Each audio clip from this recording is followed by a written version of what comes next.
ประมวยจำนวนได้เพื่อเอาครูนไอมีนตำไลจำนวนที่มวยจับดามเอาตำไลเลยครูนไอมันท้าเป็นมวลเมาแนะเชื่อมนุษย์อย่างนาก็ได้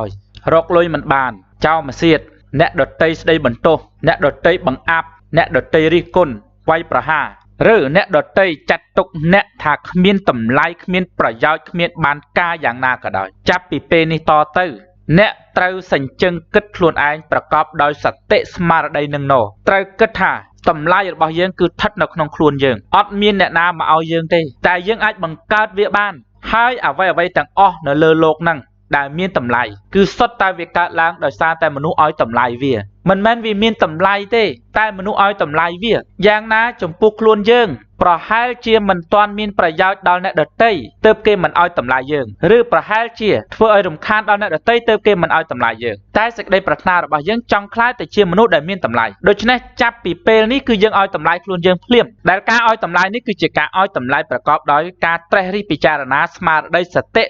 ដឹងថាខ្លួនក្នុងភាពជាមនុស្សហ្នឹងណាគឺអាចបង្កើតប្រយោជន៍បានយ៉ាងច្រើនមហាសាលយើងអាចបង្កើតឲ្យយើងមានសមត្ថភាពយើងអាចបង្កើតឲ្យយើងមានស្នាដៃសមិទ្ធផលយើងអាចបង្កើតប្រយោជន៍ដល់អ្នកដទៃនិងដល់សង្គមជាតិដល់ពិភពលោកទាំងមូលក៏បានដែរអ្នកដែលមានស្នាដៃអ្នកដែលមានសមិទ្ធផលអ្នកដែលមានគុណប្រយោជន៍ក្នុងសង្គមទាំងអស់គេសុទ្ធសឹងតែជាអ្នកដែលតាំងស្មារតីឲ្យបាននឹងណោហើយចាប់ផ្ដើមបង្កើតផលប្រយោជន៍ចេញពីខ្លួនឯងនឹងទៅបង្កើតតម្លៃចេញពីខ្លួនឯងទៅដោយទាំងដែលគេមិនទាន់ដឹងថាត្រូវធ្វើយ៉ាងម៉េចដើម្បីឲ្យខ្លួនមានតម្លៃទេគេគ្រាន់តែដឹងថាតម្លៃគឺនៅក្នុងខ្លួនគេបន្តមកគេធ្វើរឿងបន្តទៅទៀតនោះគឺចំណុចទី2បញ្ឈប់នៅការត្អូញត្អែរទាំងឡាយប្រាប់អ្នកដទៃនិងបញ្ឈប់ការស្ដីបន្ទោសកត្តាក្រៅខ្លួនទាំងអស់អ្នកបរាជ័យខ្លះឬអ្នកគ្មានតម្លៃខ្លះ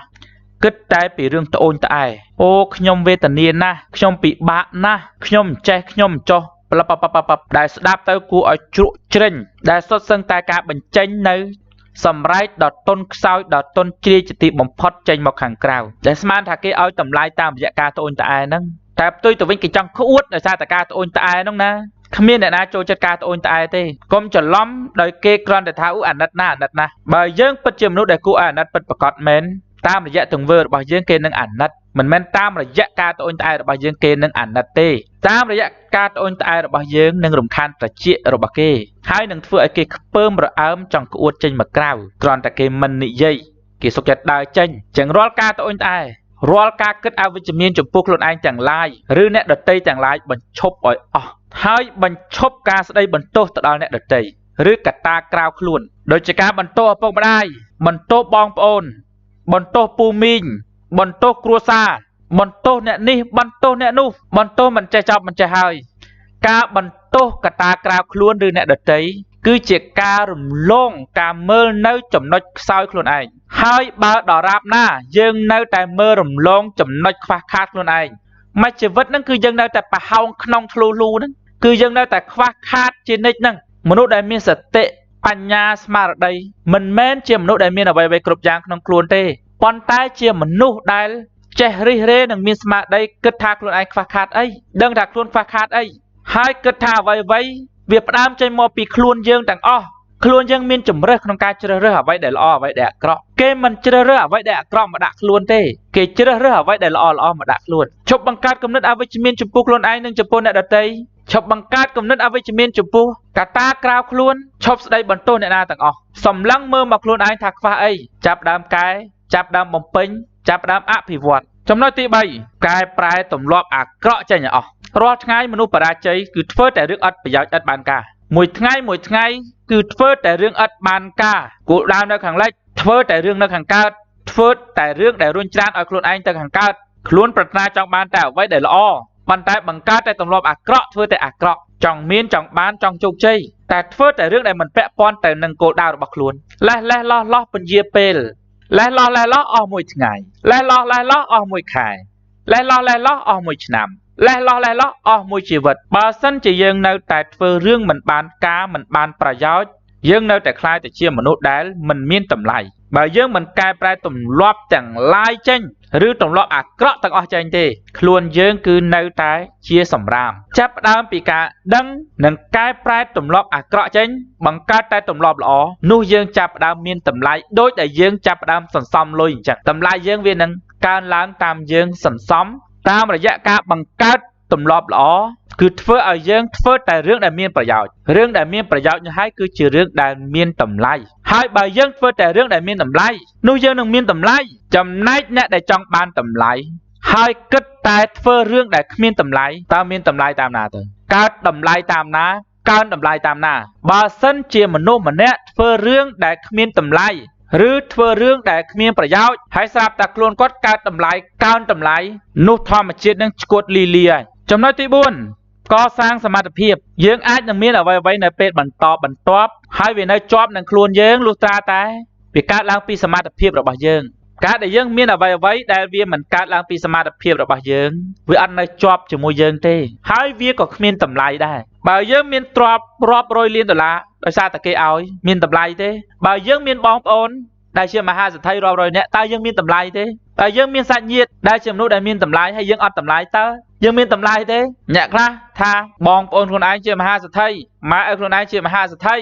ឬជាមនុស្សល្បីល្បាញក្នុងសង្គមឬជាមនុស្សដែលមានកេរ្តិ៍ឈ្មោះអានោះគឺជារឿងរបស់គាត់តាកុំគិតថាសាច់ញាតិបងប្អូនមានតម្លៃខ្លួនឯងមានតម្លៃណាអត់ទេឬកុំគិតថាសាច់ញាតិបងប្អូនម៉ែឪខ្លួនឯងផ្គត់ផ្គង់ឬឲ្យលុយខ្លាចជាអ្នកមានខ្លាចជាមហាសេដ្ឋីថាខ្លួនឯងនឹងមានតម្លៃណាអត់ទេកាលបើអ្នកមិនមានសមត្ថភាពហើយនោះទោះជាគេឲ្យអ្វីក៏ដោយក៏គ្មានតម្លៃទេអ្នកត្រូវតែមានសមត្ថភាពបង្កើតវាដោយខ្លួនឯងទើបគង់វង្សមានភាពជាគំរូនិងមានគុណប្រយោជន៍ហើយគុណប្រយោជន៍នឹងហើយគឺជាគុណតម្លៃហើយគុណតម្លៃនឹងហើយគឺជាតម្លៃរបស់អ្នកពិតប្រាកដចំណុចទី5កសាងស្នាដៃឬកសាងសមិទ្ធផលដែលមានគុណប្រយោជន៍ក្នុងសង្គមអ្នកត្រូវចាប់ផ្ដើមធ្វើអ្វីដែលមានតម្លៃបើអ្នកទៅធ្វើការងារឲ្យគេក៏ត្រូវតែជ្រើសរើសការងារដែលមានតម្លៃផងដែរគឺការងារដែលមានតម្លៃដល់សង្គមហើយដល់ពេលដែលអ្នកចាប់ផ្ដើមធ្វើការងារនោះទោះជាអ្នកស្ថិតនៅក្នុងតំណែងណាឋានៈណាឬថាទាបបំផុតយ៉ាងណាក៏ដោយឲ្យតែអ្នកចាប់ផ្ដើមឲ្យតម្លៃលើការងារនោះអ្នកនឹងអាចបង្កើតតម្លៃឲ្យខ្លួនឯងបានភ្លាមអ្នកត្រូវជ្រើសរើសការងារដែលមានគុណតម្លៃក្នុងសង្គមហើយចាប់ផ្ដើមឲ្យតម្លៃលើការងារនោះហើយប្រឹងធ្វើវាឲ្យកើតជាសមិទ្ធផលពិតប្រាកដសូមអ្នកកុំគិតថាអូខ្ញុំធ្វើការងារហ្នឹងបានប្រាក់ខែឬក៏ប្រាក់ចំណូលមួយខែតែពី$300ថាហ្នឹងគឺជាតម្លៃមិនមែនទេនឹងគ្រាន់តែជាប្រាក់ឈ្នួលប្រចាំថ្ងៃទេអ្នកត្រូវតែមើលឃើញថាគុណតម្លៃការងារដែលអ្នកធ្វើនោះវាមានគុណប្រយោជន៍អ្វីខ្លះដល់ក្មេងៗចំនួនក្រោយឬក៏ចំនួនហ្នឹងឬក៏ដល់សង្គមទាំងមូលបើឥឡូវហ្នឹងនិយាយថាការងារដែលយើងកំពុងធ្វើអត់មានតម្លៃផងអត់មានគុណប្រយោជន៍អីផងកុំធ្វើឬថាបើអ្នកកំពុងតែធ្វើការងារមួយដែលមិនត្រឹមតែមិនផ្ដល់តម្លៃ